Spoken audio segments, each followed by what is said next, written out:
The Eken, বেনারসের বিভীষিকা। এই সিনেমা হলো হালকা মিস্ট্রি এবং হিউমারের চমৎকার মিশ্রণ।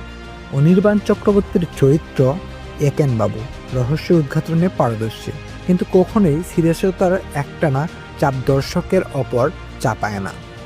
সৌমিত্র মুখোপাধ্যায় এবং সৌম্য ঘোষ চরিত্রগুলো গল্পের কনফ্লিক্ট এবং টুইস্ট তৈরি করে।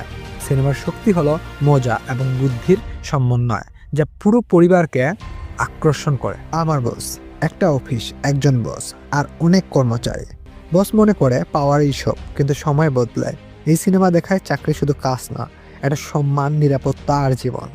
একটা সিদ্ধান্ত কিভাবে অনেক মানুষের জীবন বদলে দেয়, সেটাই এই গল্প। আমার বস হলো কর্পোরেট ওয়ার্কপ্লেস এবং ফ্যামিলি ড্রামার সংমিশ্রণ। রাকি গুলজারের চরিত্র লিড হিসেবে পুরো সিনেমার কেন্দ্রবিন্দু। তার লিডারশিপ, চ্যালেঞ্জ মোকাবিলার ধারা এবং টিম ম্যানেজমেন্ট গল্পকে শক্তিশালী করে। শিবপ্রসাদ মুখোপাধ্যায় এবং শ্রাবন্তী চট্টোপাধ্যায় সহায়ক চরিত্র হিসেবে গল্পের ডেপথ টানে।